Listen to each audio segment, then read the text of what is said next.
So this is a Squire 550. It's a 4 brass lever lock. I just picked this. I thought I had the camera going. I went relatively quickly, but it was off. So I'm trying to do it again. Hopefully it goes well this time.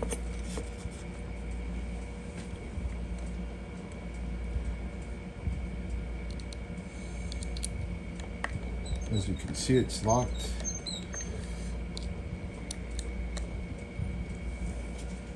I'm using these tools I got from Mr. Nigel.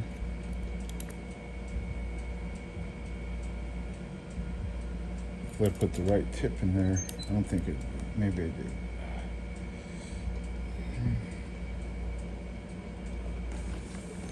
And it does require a lot of tension. So, more than you would think for a lock like this. Well, I guess that was it. I went quicker than last time.